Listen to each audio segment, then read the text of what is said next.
नमस्कार दोस्तों, स्वागत है आप लोगों का एक बार फिर से RGS एकेडमी पर। चलिए आज साइकोलॉजी पढ़ते हैं, पेडागॉजी। और पेडागॉजी में हमारा चैप्टर होगा बुद्धि। ठीक है, आज बुद्धि की संपूर्ण परिभाषा, बुद्धि है क्या, अर्थ और परिभाषा को पूरी तरह से देखेंगे। तो हमारा क्या होगा, हमारा जो मेन पॉइंट है बुद्धि, ठीक है, इंटेलिजेंस।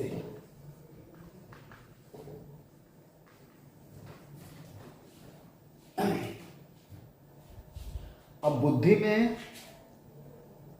बुद्धि है क्या, ठीक है। सबसे पहले इसको देखते हैं, बुद्धि जो है, बुद्धि है क्या। तो बुद्धि पहला पॉइंट हमारा बन जाता है कि अमूर्त संप्रत्यय है, अमूर्त संप्रत्यय। ठीक है, बुद्धि क्या है, अमूर्त संप्रत्यय, क्योंकि बुद्धि हमको दिखाई नहीं देता है। और अमूर्त संप्रत्यय संबंधित किससे है, तो हमारे मस्तिष्क से। किससे, मस्तिष्क से। ठीक है, क्वेश्चन यहां से बनता है कि बुद्धि जैसा ऑप्शन रहेगा वैसा ऑप्शन आप टिक करोगे। बुद्धि अमूर्त संप्रत्यय है जिसका संबंध किससे है, मस्तिष्क से है। जिसका संबंध किससे है, मस्तिष्क से है। ठीक है, बुद्धि की मेन बात क्या होती है, अगर हम एक छोटा सा इसके अर्थ को जानने की कोशिश करें तो हम ये कर सकते हैं कि बुद्धि विभिन्न प्रकार के मस्तिष्क के संप्रत्ययों या मस्तिष्क के विशेषताओं का योग है। बुद्धि क्या है, बुद्धि विभिन्न प्रकार के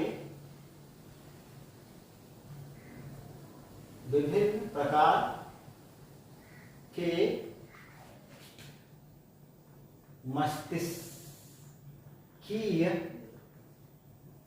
योग्यताओं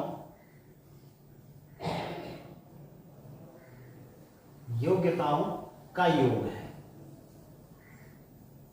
ठीक है, ये है बुद्धि की नाम, एकदम नॉर्मल सा अर्थ, एकदम जनरल सा अर्थ क्या है कि हम कह सकते हैं कि बुद्धि मस्तिष्क के विभिन्न प्रकार के आयामों, ठीक है, विभिन्न प्रकार की योग्यताओं या विभिन्न प्रकार के संप्रत्ययों का योग है। ठीक है, तो अब बुद्धि के अंतर्गत विभिन्न प्रकार के संप्रत्यय हो सकते हैं। अब अगर एग्जाम्पल के तौर पे हम देखना चाहें, जैसे उदाहरण के तौर पे, जैसे बुद्धि के अंतर्गत कौन से संप्रत्यय आ सकते हैं, जैसे कल्पना हो गया, संवेदन हो गया, या जिसको संवेदनशीलता आप बोलते हो, विचार हो गया, तर्क हो गया, समझ हो गया,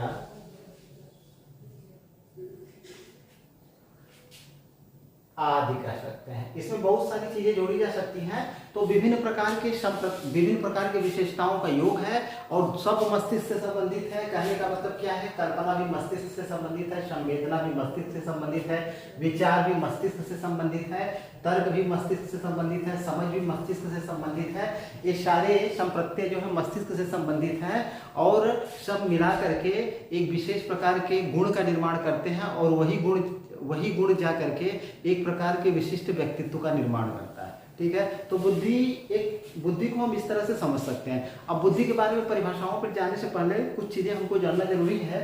जैसे कि सबसे पहले तीसरा फैक्ट आपका जाता है कि सबसे पहले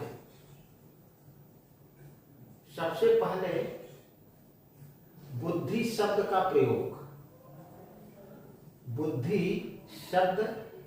प्रयोग 1885 ईस्वी में गाल्टन ने किया था।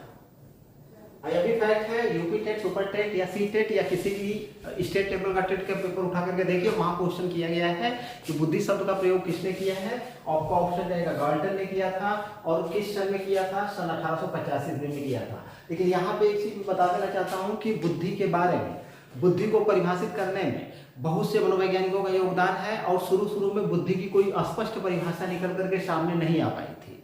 ठीक है, बुद्धि से संबंधित, बुद्धि चूंकि मस्तिष्क से संबंधित अमूर्त संप्रत्यय है, ठीक है, तो उससे संबंधित विभिन्न चीजें जैसे कि कल्पना हो गया, आपकी योग्यता हो गई, संवेदना हो गया, या विचार या तर्क या समझ। तो शुरू में मनोवैज्ञानिकों को जो कुछ भी समझ में आया तो इससे संबंधित, बुद्धि से संबंधित कुछ समानार्थी शब्दों का इन्होंने प्रयोग किया बुद्धि को समझाने के लिए, परिभाषित करने के लिए। ठीक है, लेकिन इसकी परिभाषा का अगर इतिहास देखा जाए, बुद्धि की परिभाषा के अगर इतिहास पर हम दृष्टिपात करें, परिभाषा के इतिहास पर अगर हम दृष्टिपात करें तो हम देखते हैं कि बुद्धि को परिभाषित करने के लिए सर्वप्रथम, बुद्धि को परिभाषित करने के लिए, बुद्धि को परिभाषित करने के लिए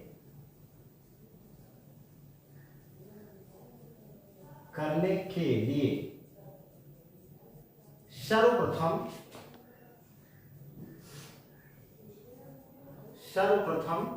कब? 1910 में ब्रिटिश मनोवैज्ञानिकों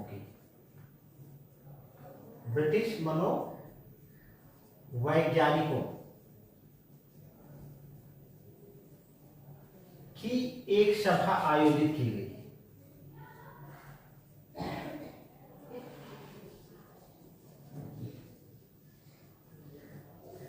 सभा आयोजित की गई।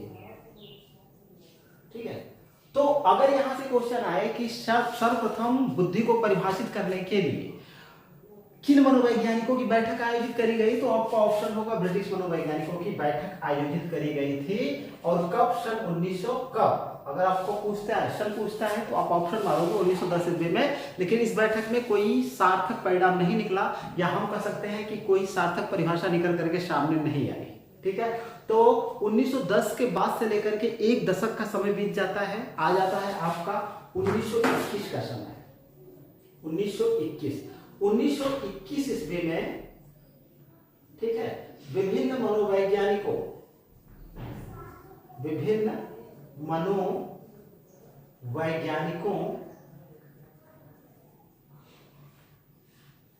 द्वारा दी गई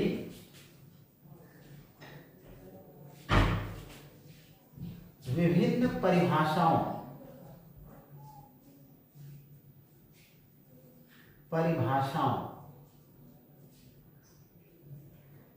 के 14 तत्वों को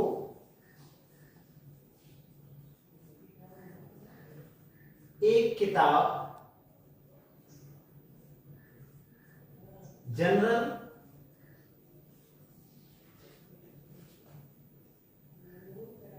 ऑफ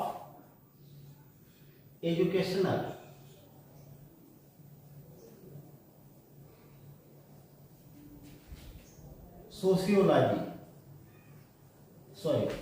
साइकोलॉजी में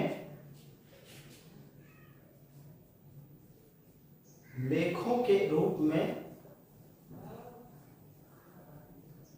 प्रकाशित किया गया।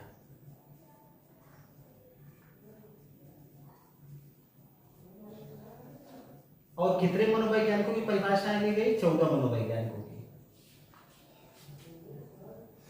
14 मनोवैज्ञानिकों की। ठीक है, बहुत ही अहम फैक्ट है, इसको देखना बहुत ही जरूरी है आप लोगों के लिए। देखिए होता क्या है, अब देखिए 1910 के बाद 1921 का दशक आता है। 1910 से 21 के बीच में बहुत से मनोवैज्ञानिकों ने बुद्धि को परिभाषित करने का प्रयास किया। उसमें से सर्वश्रेष्ठ 14 परिभाषाओं को चुना गया। कितने परिभाषाओं को? 1921 ईस्वी में। सन कौन सा? 1921 ईस्वी में कितने मतलब मनोवैज्ञानिकों की 14 मनोवैज्ञानिकों की 14 परिभाषाओं से 14 तत्वों को, मेन तत्वों को, और जो कीवर्ड्स होते हैं मैं उसको बाद में बताऊंगा, आप समझ जाओगे। 14 तत्वों को एक किताब में, किसमें? किताब का नाम क्या है? General of educational psychology. General of educational psychology में प्रदर्शित किया गया। तो क्वेश्चन अगर पूरा ये वाली चीज याद रहेगी और किताब का नाम याद रहेगा और कितने प्रकार के कितने मनोवैज्ञानिकों की परिभाषा, तो 14 मनोवैज्ञानिकों की परिभाषा और 14 प्रकार के अव्यय या तत्व जिसको कीवर्ड बोलते हैं उसको एक लेख के रूप में प्रकाशित किया गया था सन 1921 के दशक में। ठीक है, चलिए इसको मिटा के तब आगे बढ़ते हैं। पता नहीं दिख रहा है कि नहीं, अच्छा दिख रहा है। चलिए यहां पे देख लेते हैं। अब हम देखेंगे कि बुद्धि के बारे में अभी भी क्या होता है कि बुद्धि के बारे में कोई सर्वमान्य परिभाषा निकल करके सामने नहीं आती है। फिर हम देखते हैं कि किस समय सन 1923 में मनोवैज्ञानिकों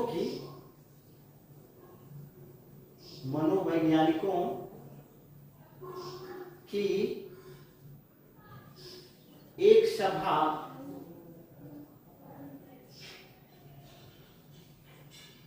अंतरराष्ट्रीय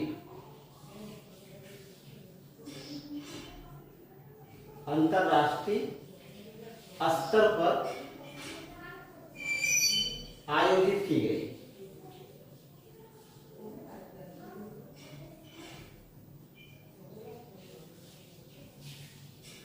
ठीक है, अब यहां से आपको ध्यान में रखना है कि 1921 ईस्वी में क्या होता है, सिर्फ ब्रिटिश मनोवैज्ञानिकों की एक सभा आयोजित की जाती है। उद्देश्य क्या होता है, बुद्धि को परिभाषित करना, लेकिन उसमें कोई सफलता नहीं मिलती। कहने का मतलब कोई सर्वमान्य परिभाषा या कुछ ऐसी बातें निकल कर सामने नहीं आती हैं जिस पर कि मनोवैज्ञानिक एक मत हो। इसके बाद क्या होता है, 10 वर्षों का अंतराल बीतता है तो कई मनोवैज्ञानिकों ने कई प्रकार की परिभाषाएं दी, जिसमें से 14 मनोवैज्ञानिकों की परिभाषाओं को छाटा गया और 14 मनोवैज्ञानिकों की परिभाषाओं के 14 अवयवों को या तत्वों को एक लेख के रूप में एक किताब जनरल ऑफ एजुकेशनल साइकोलॉजी में प्रकाशित किया गया। इसके बाद 1923 ईस्वी में एक अंतर्राष्ट्रीय सभा का आयोजन हुआ था। ठीक है, मनोवैज्ञानिकों की एक अंतर्राष्ट्रीय सभा का आयोजन कब हुआ था, सन 1923 ईस्वी में। इसमें भी क्या किया गया, किस लिए, इसका उद्देश्य क्या था, मनोविज्ञान के अंतर्गत के अंतर्गत आने वाले बुद्धि का जो अध्ययन क्षेत्र है, बुद्धि को परिभाषित करना सीधे सीधे। लेकिन यहाँ पर भी कोई निष्कर्ष निकल करके सामने नहीं आता 1923 ईस्वी में। ठीक है, फिर एक हमको मनोवैज्ञानिक मिलेंगे, ठीक है, जिनका नाम है बोरिंग महोदय। बोरिंग महोदय आते हैं और उन्होंने 1923 ईस्वी में ही बोरिंग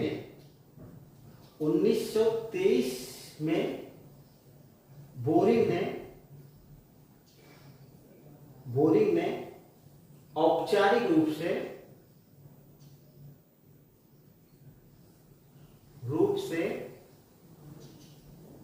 बुद्धि को परिभाषित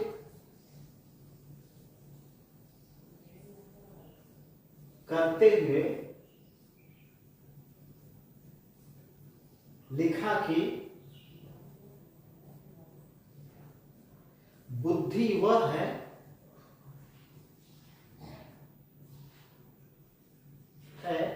जिसे बुद्धि परीक्षण मापता है।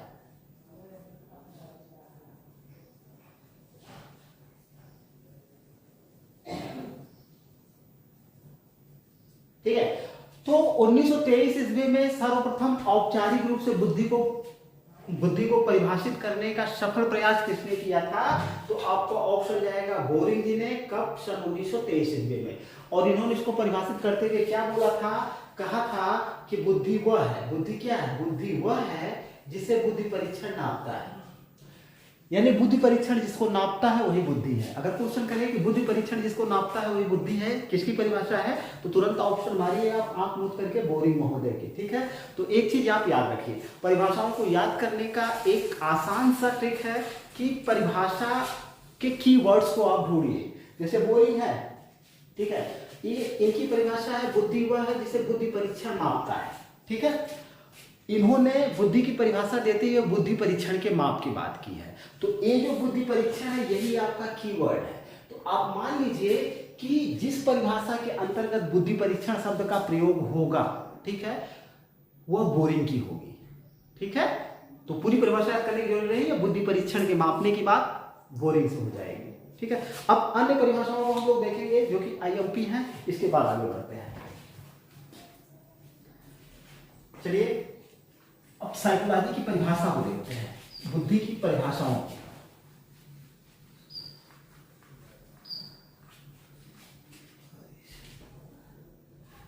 गड़बड़ी हो रही, इससे मिट नहीं रहा है।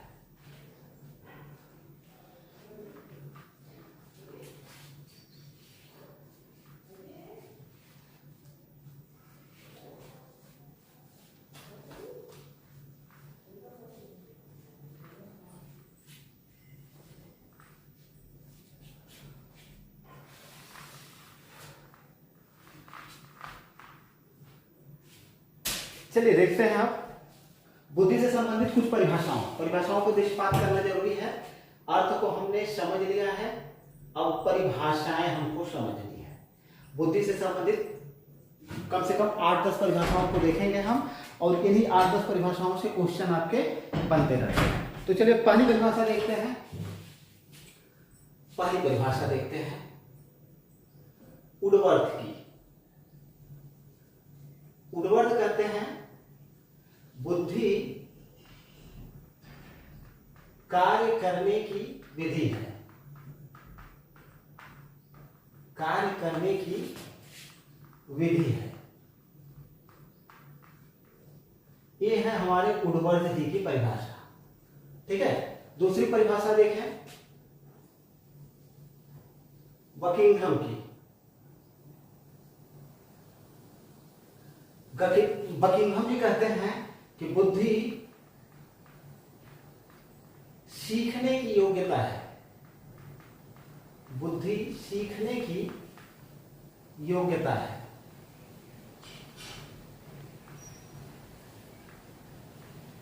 ठीक है, तीसरी परिभाषा देखते हैं टर्मन जी की।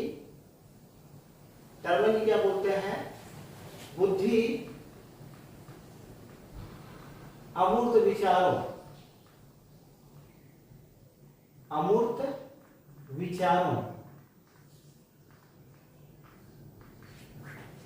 के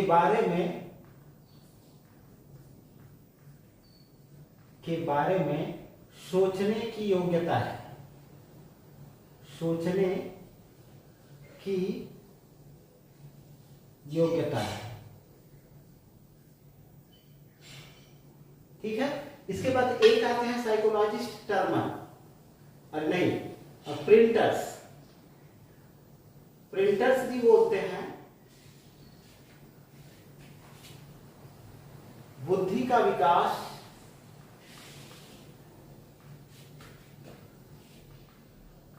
विकास जन्म से लेकर किशोरावस्था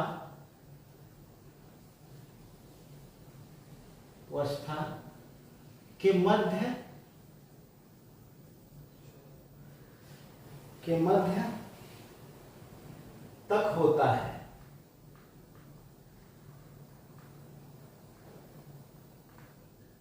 ठीक है, पांचवा देखते हैं थार्नडाइक का।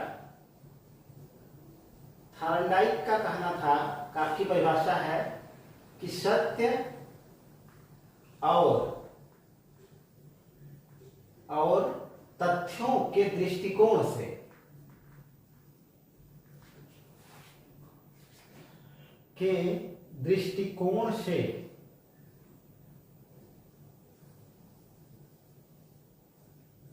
उत्तम प्रतिक्रियाओं की पावर या हम कह सकते हैं कि शक्ति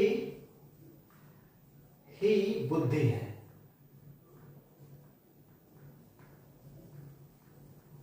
ठीक है, छठा देखते हैं अल्फ्रेड बीने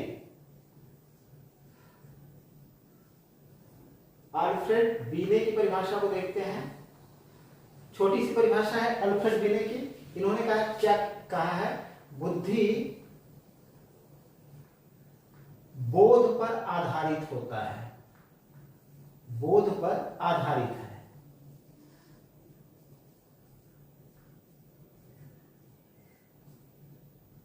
ठीक है।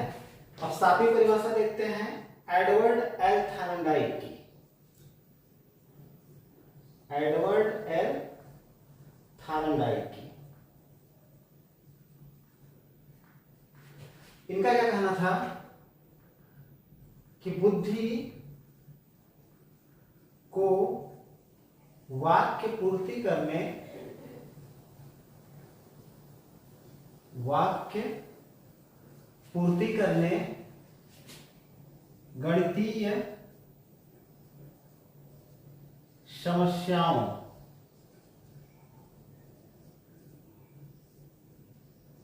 को हल करने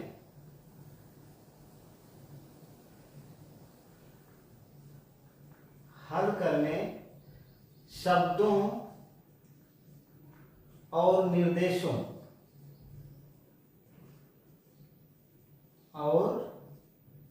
निर्देशों को समझने की योग्यता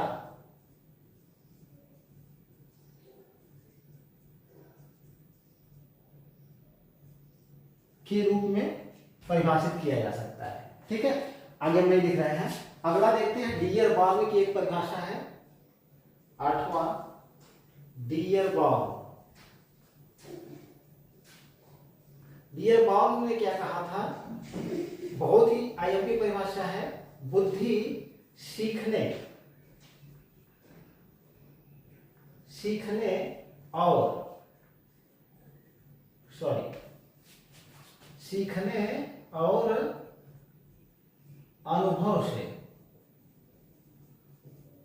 अनुभव से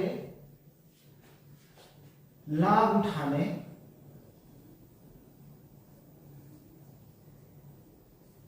की योग्यता है।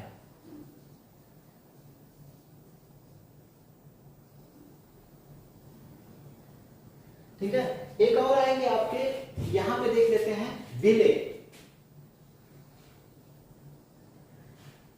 देखिए विले महोदय की परिभाषा बहुत ही आईएमपी है, क्योंकि इन्होंने बुद्धि को परिभाषित करने के लिए 4 तत्वों का या अवयवों का प्रयोग किया है। तो यहां से क्वेश्चन आप पेपर उठा करके देखिए, टेट, सी टेट या सुपर टेट के क्वेश्चन में पूछा गया है कि विले की बुद्धि की परिभाषा के अंतर्गत निम्नलिखित में से कौन सा अव्यय या तत्व शामिल नहीं है। ठीक है, तो विले ने बुद्धि को परिभाषित करने के लिए क्या किया, 4 तत्वों को शामिल किया।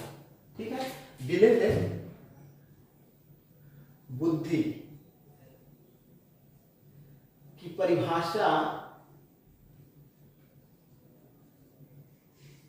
में 4 तत्वों को शामिल किया। ठीक है, ये कौन कौन से हैं, पहला है ज्ञान, दूसरा है आविष्कार, तीसरा है ज्ञान आविष्कार, निर्देश, और चौथा है आलोचना। ठीक है, इनकी परिभाषा हो गई।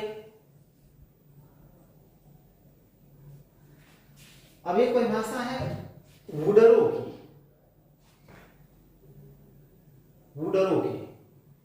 वुडरो बोलते हैं कि बुद्धि ज्ञान अर्जन करने की प्रक्रिया है।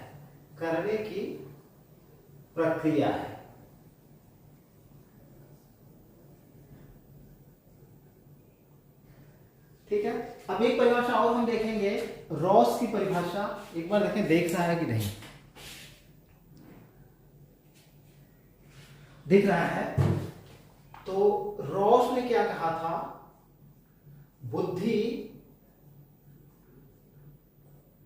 नवीन परिस्थितियों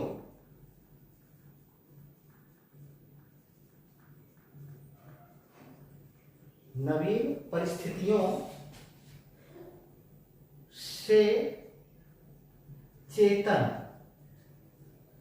अनुकूलन की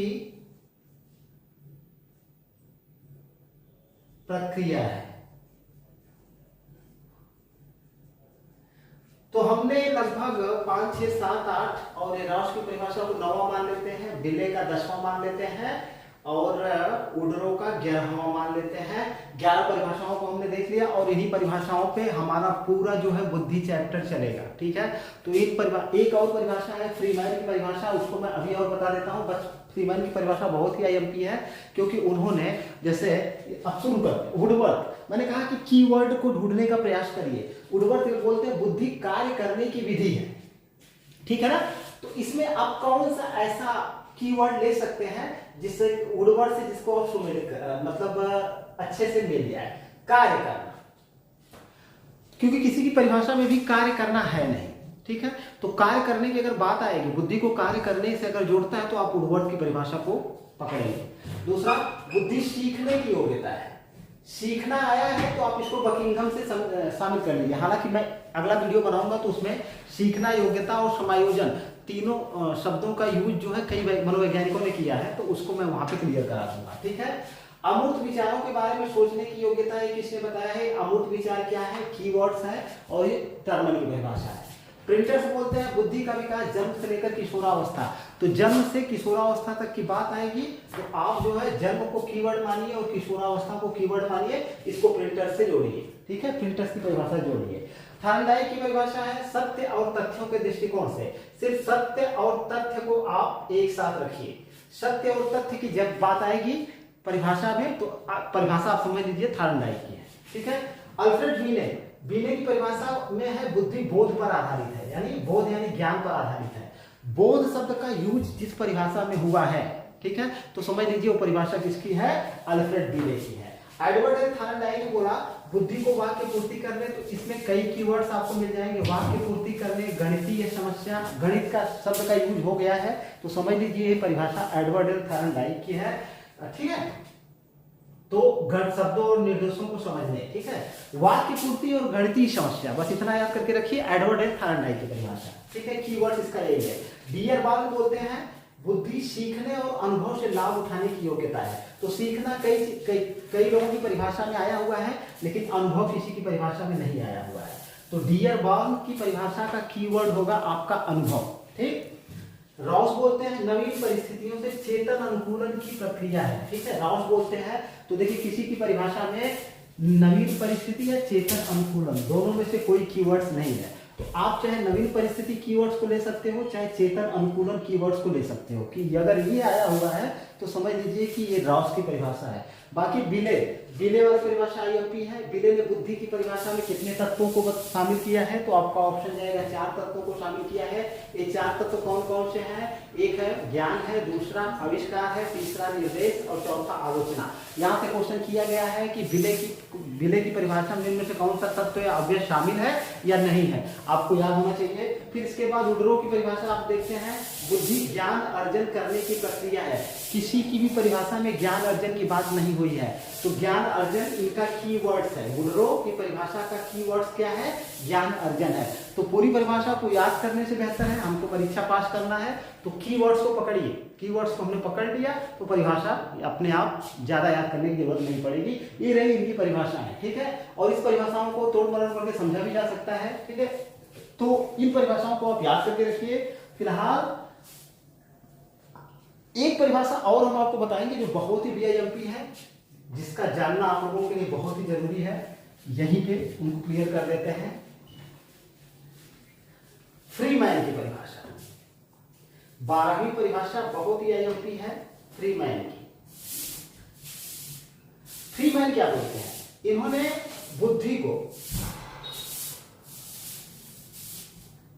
देखिए बहुत से मनोवैज्ञानिकों ने जब बुद्धि को परिभाषित किया, कई शब्दों से परिभाषित करने का प्रयास किया, तो सबकी परिभाषाओं को देखते हुए फ्रीमैन ने क्या किया, बुद्धि की एक अपनी परिभाषा दी, जो कि हम मान सकते हैं कि जितनी भी परिभाषाएं इसमें दी गई हैं उनमें सबसे बेहतर परिभाषा है।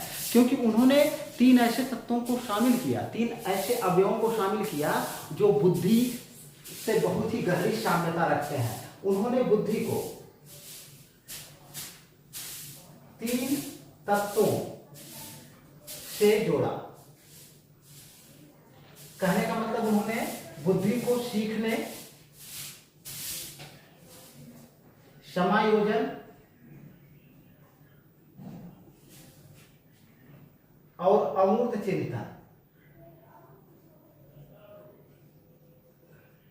चिंतन की योग्यता बताया। ये है फ्रीमैन की परिभाषा। और ये परिभाषा बहुत ही आईएमपी, इसको आप याद करके रखिएगा। फ्रीमैन की परिभाषा में निम्न में से कौन सा तत्व या अवयव शामिल नहीं है या शामिल है, तो इसमें 3 है। अगर पूछे कितने तो 3। और क्या क्या? सीखना, उसमें सीखना शामिल है, समायोजन शामिल है और अमूर्त चिंतन शामिल है। यानी कि फ्रीमैन ने क्या बोला कि बुद्धि जो है अमूर्त चिंतन, सीखने की योग्यता और समायोजन की योग्यता है। ठीक है, तीनों बहुत ही वीआईएमपी हैं, इनको आपको याद करके रखना है। तो आज के लिए बस इतना ही। आज क्लास को क्लोज करते हैं। फिर बुद्धि के अगले चैप्टर में चलेंगे, बुद्धि के सिद्धांतों के बारे में, बुद्धि परीक्षण के बारे में, सारी चीजें क्लियर करेंगे हम अगली क्लास में। फिलहाल वीडियो को लाइक करिए, शेयर करिए, सब्सक्राइब करिए और ज़्यादा से ज़्यादा लोगों तक पहुँचाइए। ठीक है, वीडियो देखने के लिए बहुत बहुत धन्यवाद। बुद्धि से संबंधित इतनी चीज़ें, बुद्धि संबंधित ये 12 परिभाषाएं बहुत ही वीआईएमपी है। बाद में चल करके कुछ ऐसी परिभाषाएं हैं जिन परिभाषाओं के कीवर्ड्स हैं, जैसे समायोजन की बात कई लोगों ने की है। मैं यहाँ पे सबकी परिभाषा हम लोग नहीं याद कर सकते हैं, ठीक है, लेकिन 10 से 12, अभी तो चाहे तो हम 20 परिभाषाओं को लिख सकते थे, लेकिन हम 10 से 12 परिभाषाओं को इसलिए लिखे हैं कि क्वेश्चन यहीं से बनते हैं मेनली। और बाकी ये जो कीवर्ड्स आपके हैं, सीखना, समायोजन और अमूर्त चिंतन, तो कई ऐसे मनोवैज्ञानिक आपको मिलेंगे जिनकी परिभाषा में सीखना, समायोजन और अमूर्त चिंतन की बात करी गई है। तो यहाँ से क्वेश्चन भी आता है कि निम्न से किसकी परिभाषा में सीखने की योग्यता कहा गया है, शामिल है या नहीं है, या अमूर्त चिंतन शामिल है या नहीं है। तो उसको हम एक कॉलम बना करके उसको देख लेंगे कि किसकी किसकी परिभाषा में अमूर्त चिंतन की बात करी गई है, किसकी परिभाषा में सीखने की योग्यता की बात करी गई है, या किसकी परिभाषा में समायोजन की बात करी गई है। ठीक है, और सारी चीज़ों को क्लियर भी करते चलेंगे कि अमूर्त चिंतन क्या होता है, समायोजन क्या होता है, सीखना क्या होता है। सीखना यानी अधिगम, जिसको सभी लोग जानते हैं। बाकी साइकोलॉजी में मेन चीज़ है परिभाषाओं को समझना, और बहुत से ऐसे शब्द हैं जिनको समझ लिए आप तो साइकोलॉजी आपके लिए आसान हो जाएगी। फिलहाल चलिए, वीडियो देखने के लिए बहुत बहुत धन्यवाद।